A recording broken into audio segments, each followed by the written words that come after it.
In Titus 2, older women are commanded to teach what is good so they can help younger women love their husbands and children. On today's show, you'll hear from older women who will share timeless, relevant biblical wisdom and personal, profound life experiences to help answer your questions and teach what God says is good so you can be the wife and mother you were created to be.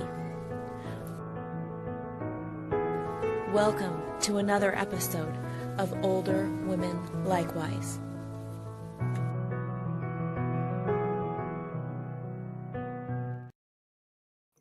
Good evening and welcome to our program. As we have been doing this year, our program's pre-recorded, which is why you see so much daylight instead of all that dark light. But we are glad to have you with us this evening, and we are really glad to have Elaine Jordan back on the program. It's been a while since you have been on the program with us. Yes, it has. Tell us what you've been up to, and tell our viewers some more about yourself and what you've been up to. Oh, well, I met Ila when she would help me introduce a ladies' lesson book that I'd written. And I've written several more. I know that one is they hope to introduce during the Truth Lectures. And I've got another one that's just getting started in the publishing process. I finished writing it, though. And I'm working on the ideas for another one. It's just fun to do. Well, your books are very helpful and very useful, and I'm so glad that we've been able to, with Al, to introduce them. Perhaps your new book, we can also have a part in that as well. So that's wonderful. And you live out in the country, right? Didn't you tell me?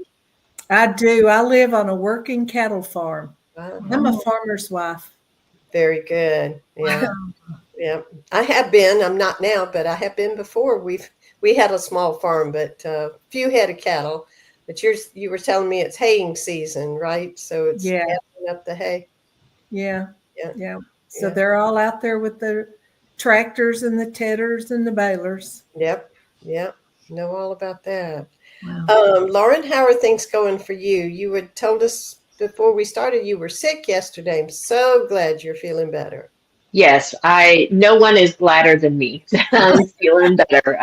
My kids are a little unhappy that I'm feeling better because now I'm back to parenting again. But yeah, we you know how moms do. We hop up and keep on going. So back to normal today and back to working with Sacred Selections and studying the Bible with y'all. Wonderful. We're so glad that you are. Judy, how are things going for you? You've got a trip coming up, don't you? I do. We leave on Friday. We're going to Minnesota. My firstborn grandson is getting married. Oh. So it's very exciting. And you're too young for that. Oh, well, I wish. So we're going to go to that wedding, and we'll only be there a short time. We're going to fly in on Friday and fly out like very late Sunday night. But while we're there, it just so happens there's a Christian family there that we know actually went to their wedding 6 years ago in Minnesota. So we're going to be able to meet with them and meet with the church there. And, so it's going to be really exciting. Mm-hmm. Yeah. And my niece is coming with us. And my niece, who's much older, she's not a little kid. And so she's going to also come to worship with us, which I'm very excited about. Yeah. That's wonderful. Yeah.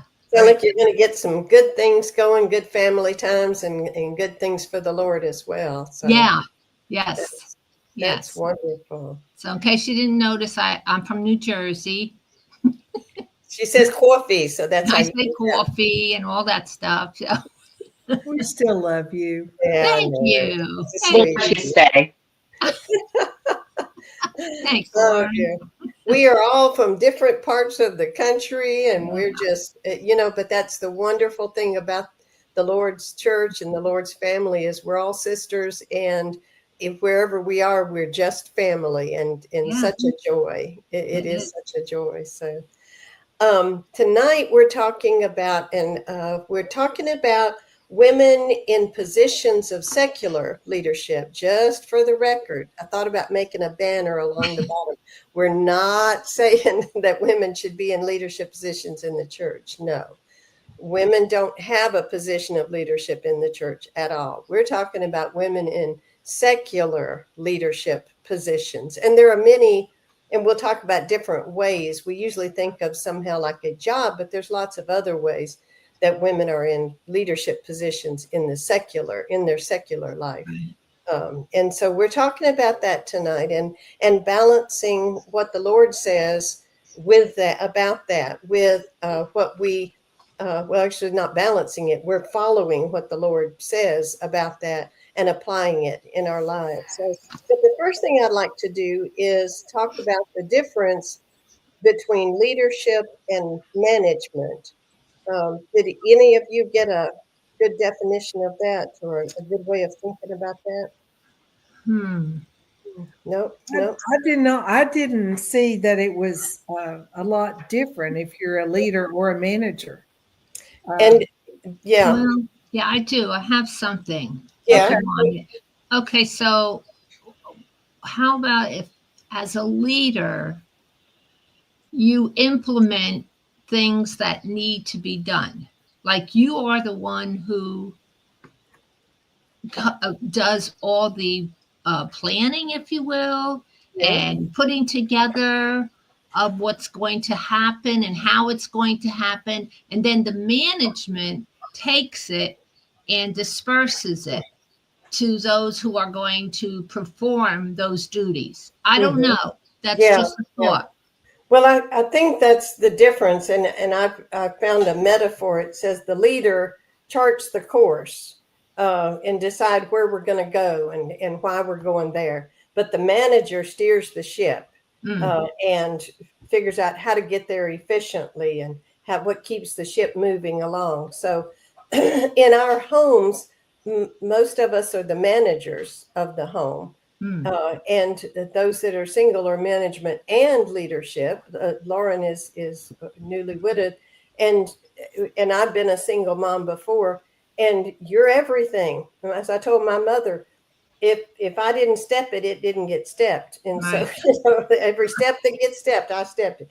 And so, but generally in a business situation, you'll have the leader, has the vision and the idea, and the manager that makes that happen and has the practical aspect of it. But for tonight, it's pretty much they're very much same. A lot of times there's a sameness about it. And sometimes you see one person filling both roles. Right.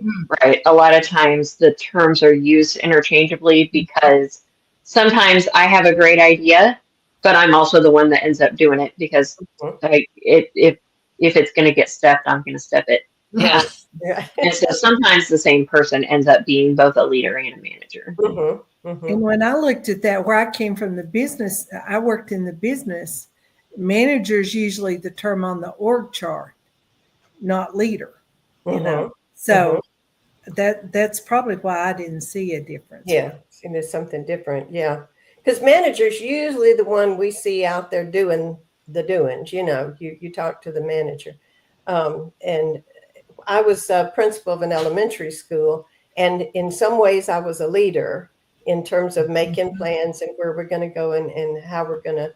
What's going to happen, and then others did the managing. And in other ways, other situations, I was the manager of making sure that it happened and doing it and keeping it going. So either of those we're really talking about, I think, tonight in a role of, we call it a leadership role together. So of course, the first thing we do is go to the Bible. So I know we were looking for, I'd ask you to look for some Bible examples of women who were leaders in their homes, leaders in their communities.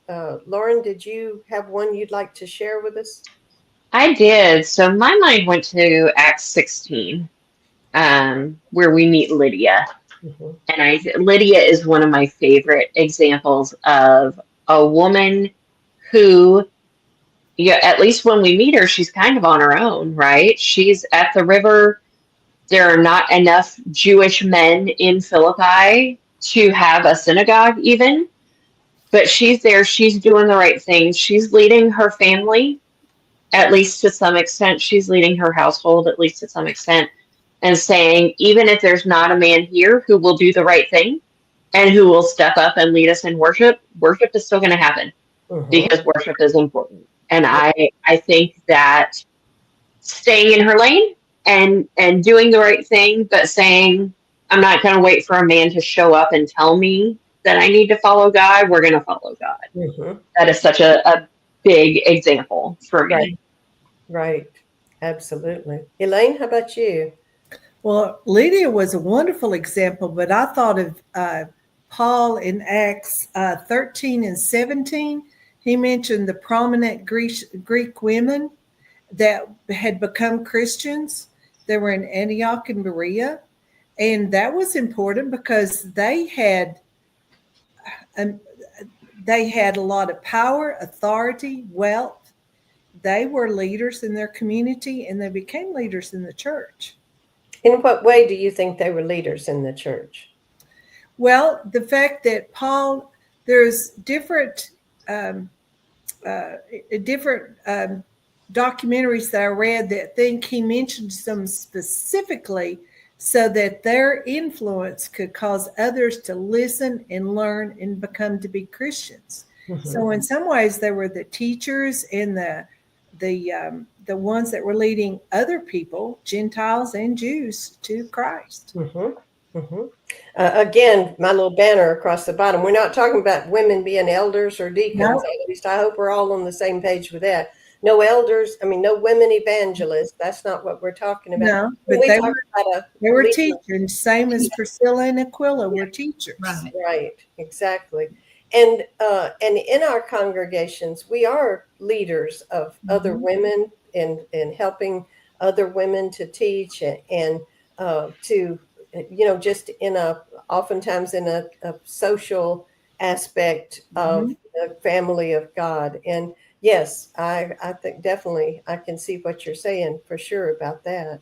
Judy, did you find someone that you thought was a good example? Well, I have both Old and New Testament, but Deborah or Deborah, if you want to say her name, I'm not sure. Deborah. She was placed like at the height of like a political power by common consent. They wanted her. The people wanted her, and she was called a prophet and a judge. And only one other person in the Bible, as far as I understand, was Samuel, who was called a prophet and a judge. And so, obviously she had a leadership, I would say leadership role in how she went about and did what she did.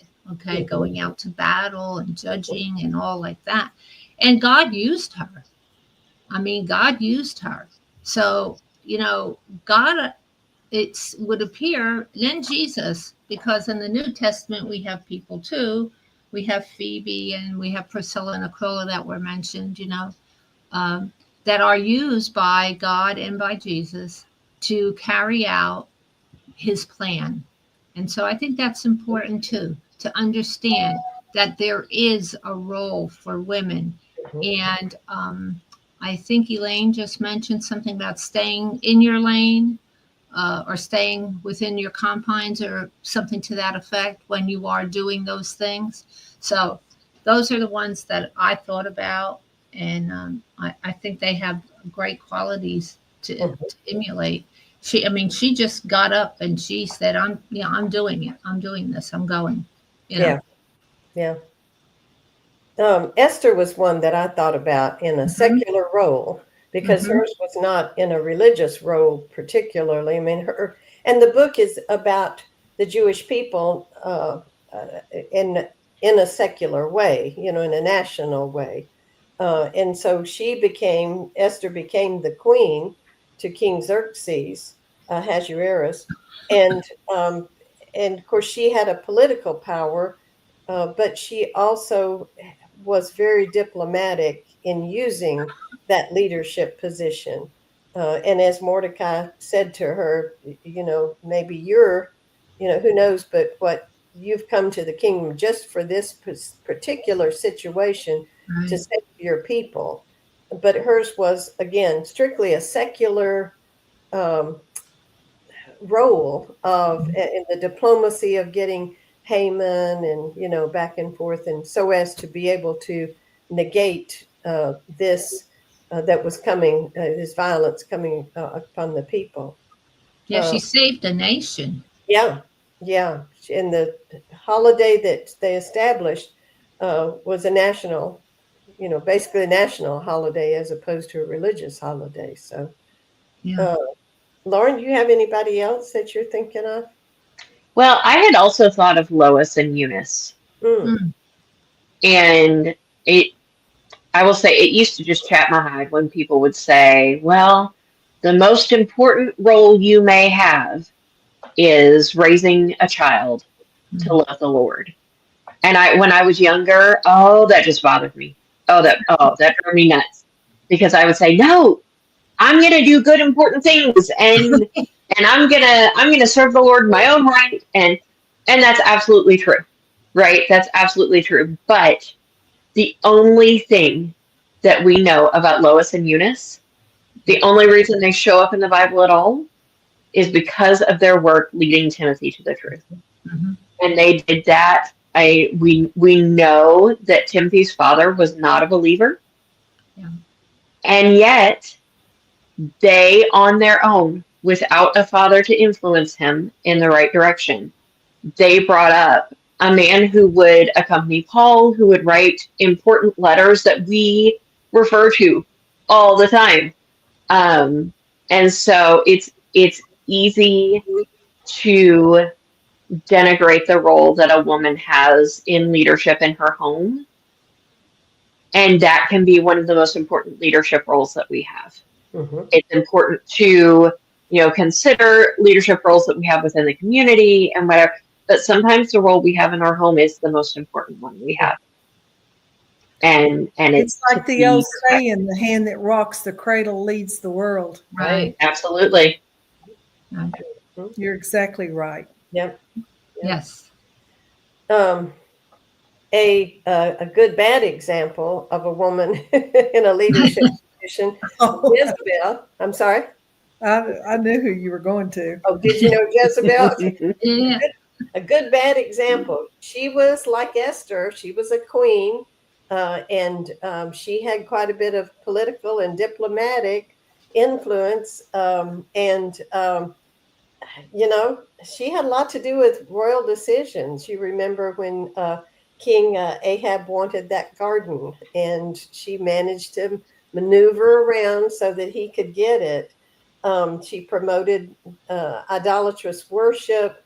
There was really nothing good about Jezebel in terms of her leadership. But if a woman in those times could use similar, not the same method as Naboth's murder, of course, but could use political power for good, then that would have been wonderful. Those that did do that and worked for good were great. There was so much power that was there that could have been used for good and for the Lord. If we're talking about good, bad examples, Athaliah also came to mind. Yeah. In 2 Kings 11, right? The queen mother who, when this is literally a quote, when she saw that her son was dead, she proceeded to destroy the whole royal family. That is not what I want said about me. If my name shows up in history somewhere, I don't want that to be what's reported about me. Right. Absolutely. Yeah. She was pretty wicked. Yep. Well, I thought too about Naomi, who went, her husband moved them to Moab. We've been studying the book of Ruth in our community Bible study lately.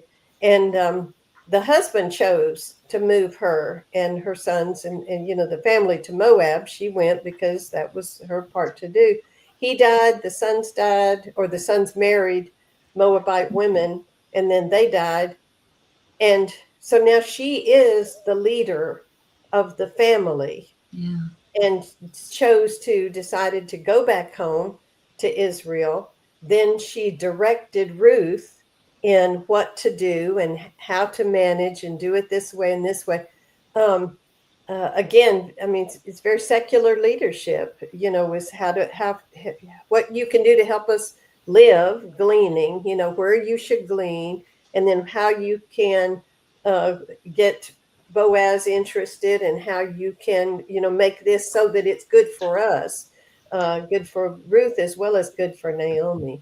And I just see her as that's a real leadership position. And it's a leader of the home because there was no husband to be the leader. And so she stepped up and took care of that. Yeah. Anybody else, as far as a Bible example, come to mind with you? Do you have anybody else down? Well, the one people usually go to first is the proverbial woman. Yes. I'll mention her just to have her on there. Yeah, good. Because she's superwoman, seems like. She does everything. She needs a cape. Yeah. She needs a cape. She'd be hard to follow. Well, I always thought, I just need to pick out one of those ways. And then maybe if I can do that, then pick out another one. But man. Yeah, she's busy.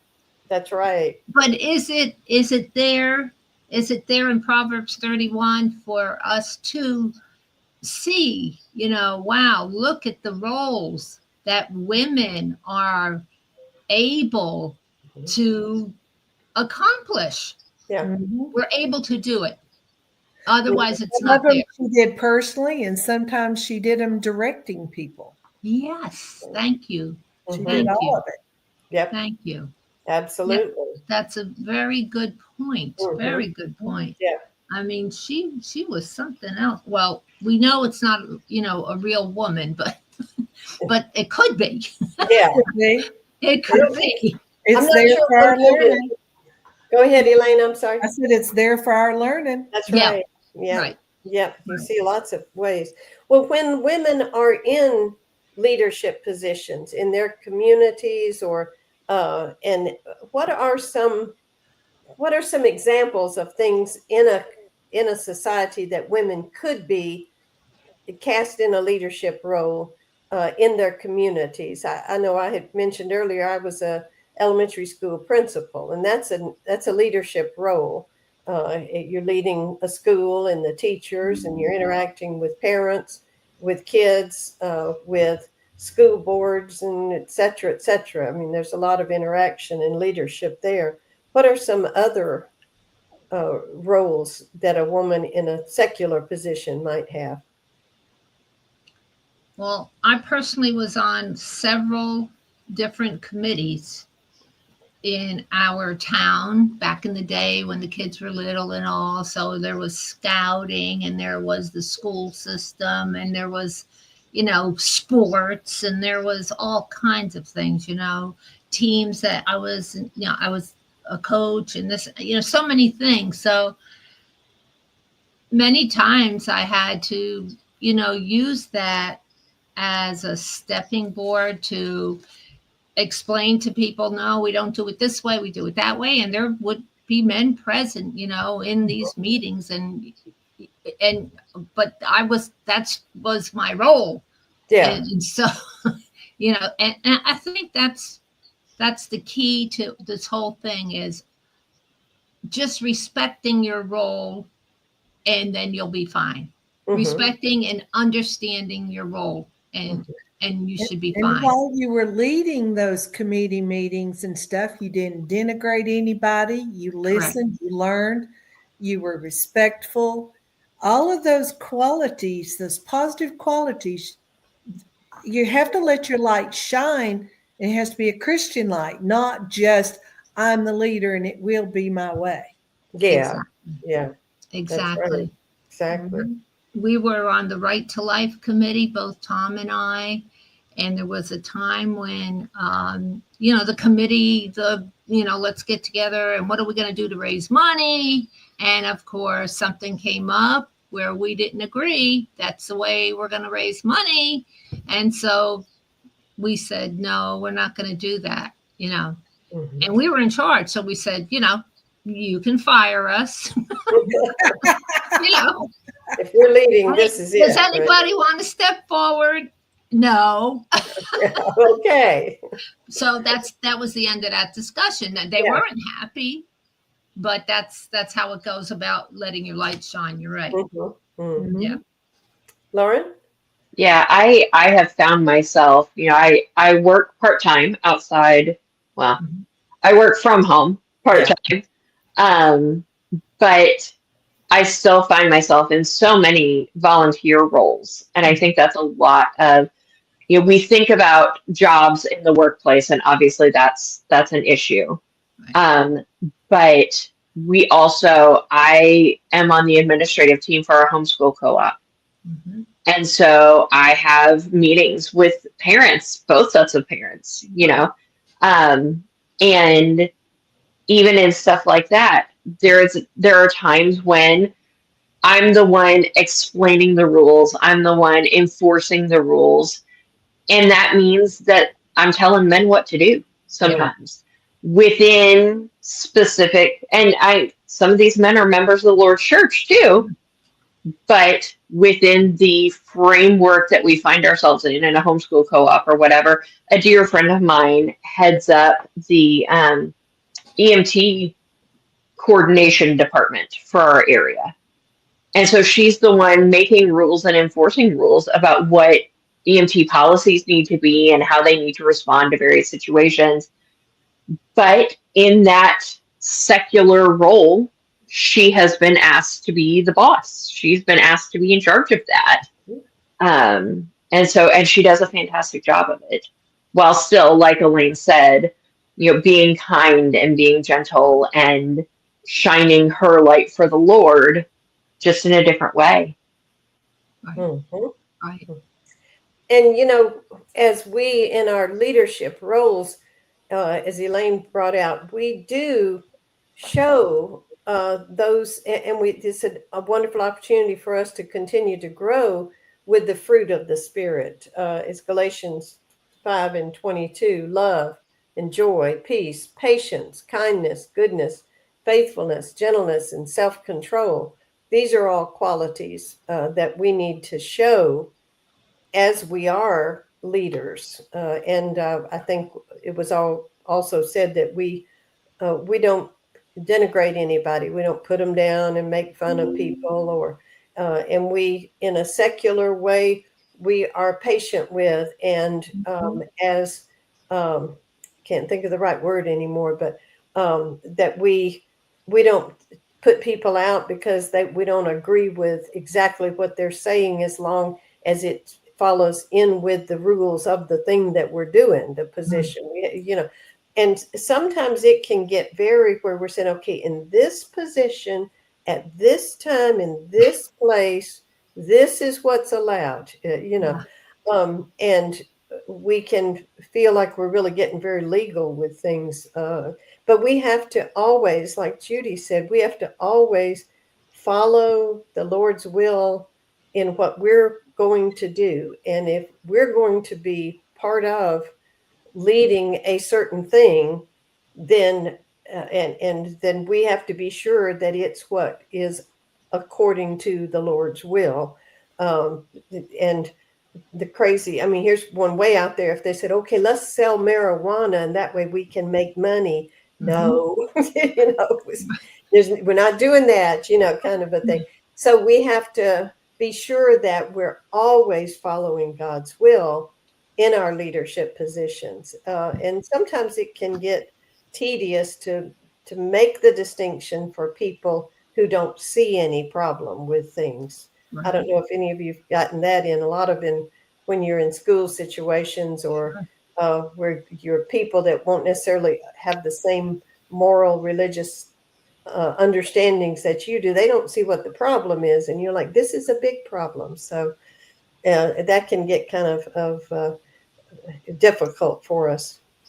I'd like to go. Yes, ma'am. Go ahead, I was Judy. going to say, I'm sorry. No. I hate to go to situation ethics because that's really a no-no.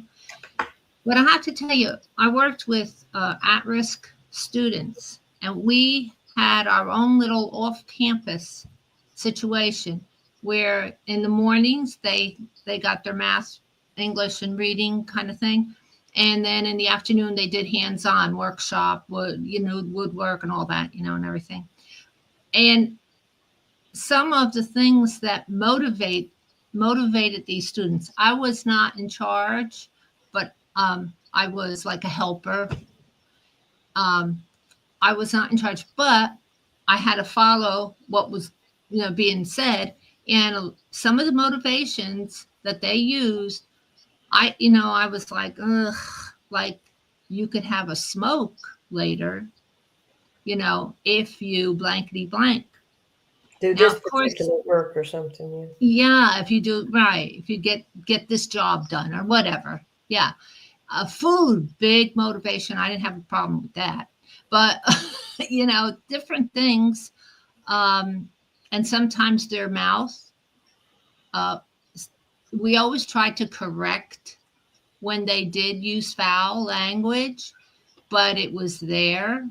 And it was difficult working in that situation because I heard that over there 8 hours a day or 6 hours, whatever. And then I had to make sure, that I didn't transfer that coming home, like all of a sudden, bleh, because you hear it so much, Right. So situations do play a part in our roles, I guess is what I wanted to say. But Judy, those children needed to see a different way, and you showed them. And they might never have seen a different compass, a moral compass, if you hadn't been there. I believe that you're right. Yeah. Because they had no moral compass anywhere. Right. Right. Some of them are going to remember Miss Judy. I had a couple come back when I was at the high school, and they came back, and I'm still friends with one I had from way back in the day. So she's still living her life. Way. Yeah, you showed them a different way. That's important. Yeah. Thanks. And I think that's a delicate part of being in a leadership role in the world sometimes, because just because I'm the boss in, a job that doesn't mean that I get to enforce God's rules on people in a secular workplace or something like that. I can be a light, I can be a force for good, but people of the world are going to behave like people of the world. And there's nothing I can do to change that despite my leadership role. Right. That is one of my points always to people. How can you expect a non-Christian to act like a Christian? How can you expect that? They don't even know what that is. Right. And so to your point, Lauren, that is an excellent point. Thank you. I think about Lot in 2 Peter 2, and he's never condemned for living in Sodom. We never see that. Nobody's, it doesn't ever say that. When we talk about 2 Peter 2, when Peter's talking about how that God, he didn't spare the angels that sinned, he didn't spare the old world, but washed it away in the flood, and that he turned the cities of Sodom and Gomorrah into ashes and delivered or saved Lot, who was a just man, vexed, it says, with the filthy conversation of the wicked, for that righteous man dwelling among them and seeing and hearing vexed his righteous soul from day to day with their unlawful deeds. And that I've often in the midst of, especially in a secular setting, where you're here and this is your job, but there's unrighteousness going on, and it just upsets you every day. But here you are, you're working, and whether because of the influence of godly influence that you can give, or to put food on the table, whichever, between the two, or both, yeah, that it's distressing, but we're not condemned. I mean, Lot wasn't condemned for living in Sodom. So, it doesn't, Excellent point. he was even righteous, it says, while he was there, but it upset him. It vexed his soul day by day, it says. So, there are times, and there were times in my, all my years in education where I was like, okay, this really bugs me. It would bother me when I'd have parents that they were just living together, or they were homosexual couple. They were, it would just be, sometimes it was a woman who, and the child that we were talking about was some married man's child, and it was all, it would just bother me.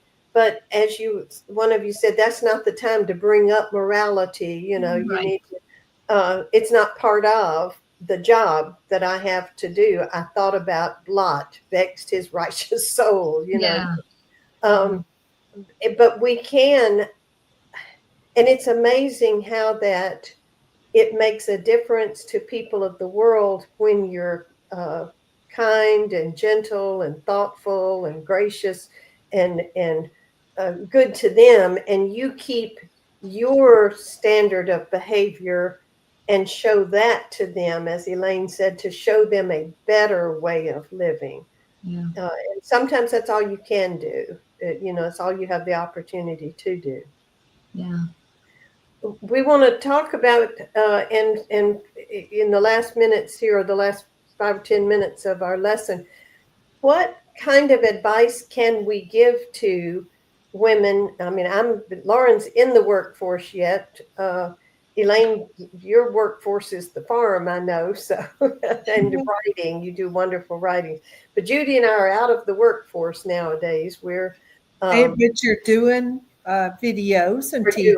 That's right. You're still working. Don't do that. Don't well, I mean, in the secular world, we're out of that in the secular world. But there are women who yet are working in the secular world and who are in positions of leadership and management.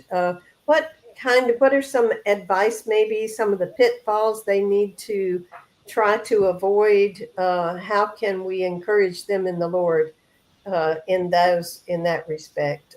Lauren, do you have any that you can share with us, something? Well, just personally, from my experience, I am a recent widow, but I worked a fair amount while Matt was still with us too. And one of the things that I found is that it can be difficult to turn it off. When you spend all day in a job where you're in charge, and then you come home and you're used to being in charge, it can be difficult to turn that being in charge off and remember to submit to your husband and let him lead and let him be the boss. But I always went back to Ephesians 5. So we're all familiar with Ephesians 5:22, right? Wives, submit to your husbands. That's the beat 'em up verse about women being in submission. The verse, it is our go-to, but we don't start in the right place, because the verse right before that, Ephesians 5:21, says, all of you be subject to one another. And that's the reminder that I would always go to, is that even when I'm in charge, I still need to submit to the people in front of me. And sometimes I submit to my kids. That doesn't mean I let them do whatever they want. That doesn't mean that they run the show, but I submit to them like my husband submitted to me, by loving them sacrificially.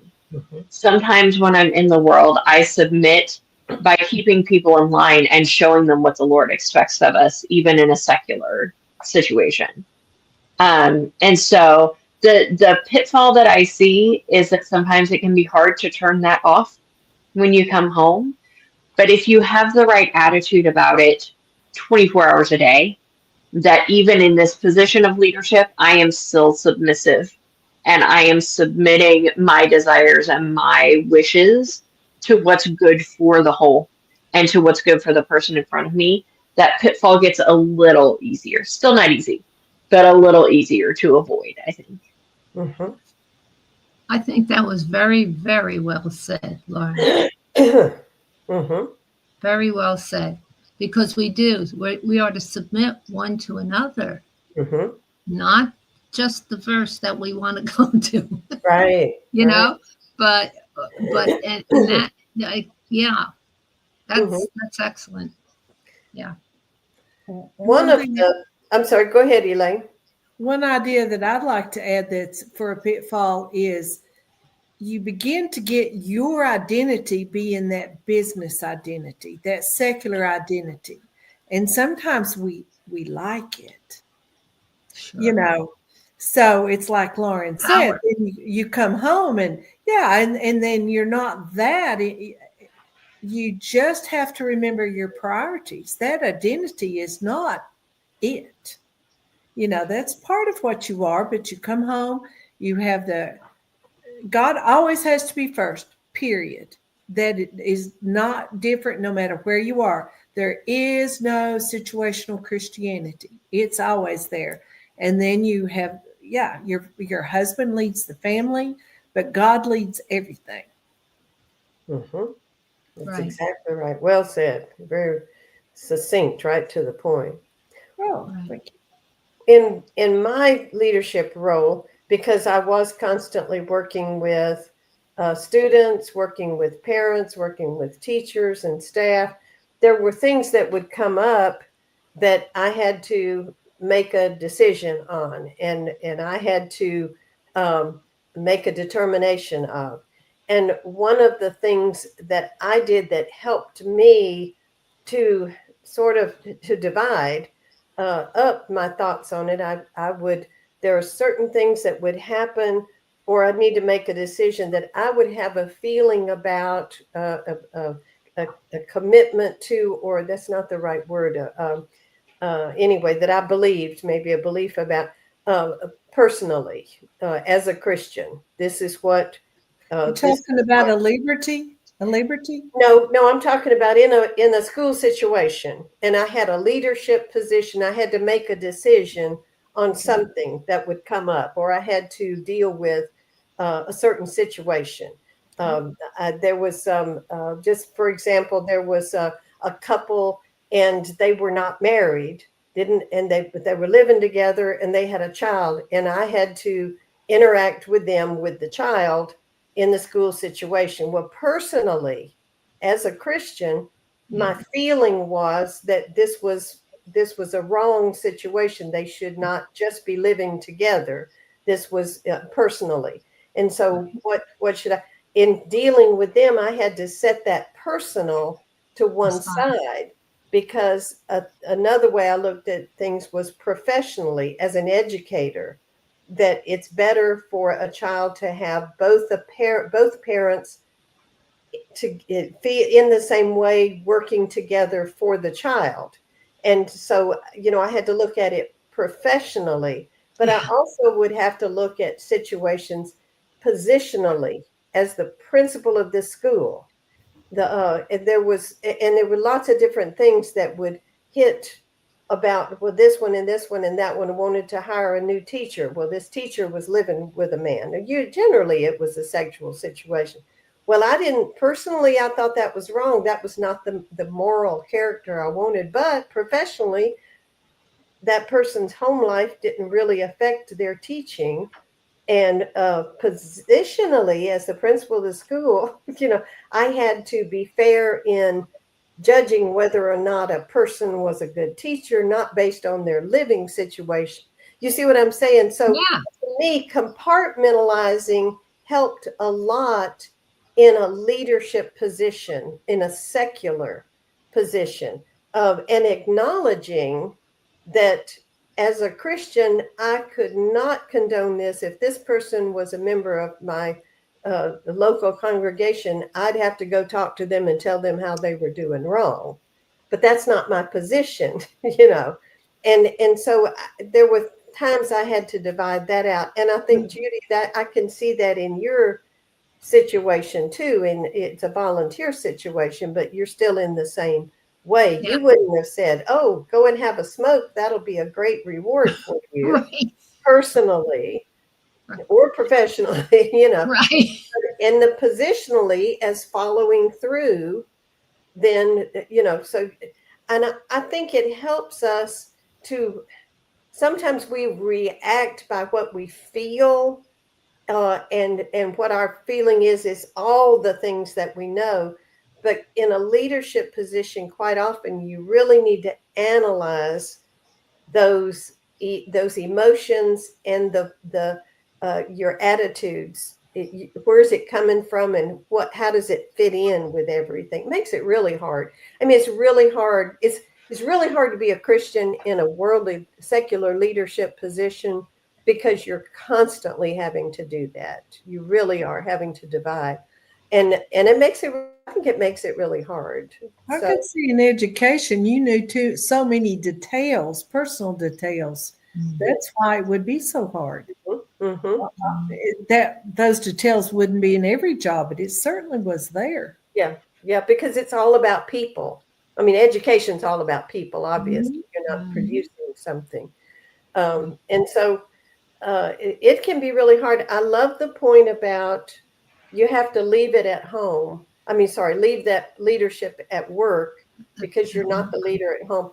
More than once, my long-suffering husband would say, "You're not at school." Yeah. At school. I'd say, "Oh yeah, that's right." So, we do. It really helps when you're married. Who you're married to, that person, that's important. That person has an obligation as well. Our husbands are to love their wives the way they love themselves. And, if they love themselves correctly, they're not going to harm themselves. They're not going to be mean to themselves. They're not going to use any kind of force or anything of that nature on themselves. They're going to be kind and hopefully gentle, and not always, but then we have. So it is balanced there to some degree, because when they're not, then what do? Do we strike back? If I'm having a bad day, I might. Not right. But I think, we all just need to remember what is the Lord saying? What is the overall principle? It's love, right? It's love. In all situations, it's love. Yeah. And so, yeah. Very good. Yeah, as Christians, we can act one way in the business world and one way on the church pew. That's not how it is. Exactly right. Yeah, our leadership personality and the way that we carry ourselves and the way that we deal with people should be the same as the way that we deal with people and live our lives in the church as Christians. Lauren? I'll tell you, that is a difficult situation, because I worked with Tom for a short time, and let me tell you, it was a short time, because I had to leave, because he had this role. He was a vice president of a company, and so he was used to how he ran things, and he would just say to people, he's running around the office, Carol, do this, Judy, do this, somebody just do this, just do it, just do it, and like the first time he did that to me, I was like, what? What? You're just telling me what to do. What? And the way you're telling me, you're like, do this, and so when we got home, I had to let him know that I would no longer be working there. I couldn't handle it. I couldn't handle that. Right. Not every working, Not every working situation is best husband and wife. That's right. So, you can run into all kinds of situations. Yeah. Lauren, any closing thoughts for us? I keep coming back to Jesus's high priestly prayer in John 17. And he talks about they are not of the world. We are not of the world. We are in the world, but we're not of the world. And I think obviously we have to be in the world, but the benefit that gives us is that we can set the tone.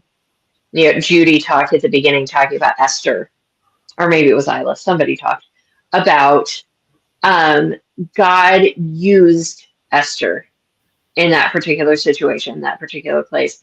And all of us, whether it's at home with our kids or in our communities in a volunteer role, if it's at work, whatever, God has the opportunity to use us to set the tone, to expose people to what living God's way looks like. And yes, sometimes that comes when we are in a leadership role. But even then, God still uses that no matter what role we're in, because we live like we belong to Jesus. We walk worthy of our calling. And that means that God can use our light and our experience to show others the way to Him. And so one of my biggest frustrations being a preacher's wife was that I didn't have very many friends that weren't Christians. All of our friends were church, right? And so one of the things that being in a secular workplace or a secular committee or whatever does is it gives you exposure to people who don't know the Lord. And it lets you shine that light for them. And I think if we can remember that we're in but not of, then we can use that to the advantage of the Lord and of our brethren. Wonderful. Thank you so much. And thank you, Judy and Elaine, as well, for being on the program with us this evening. I really appreciate y'all joining me. It's a pleasure to be with you. And we will say good night to everybody then. Good night. Great being with you, ladies. Okay. See you later.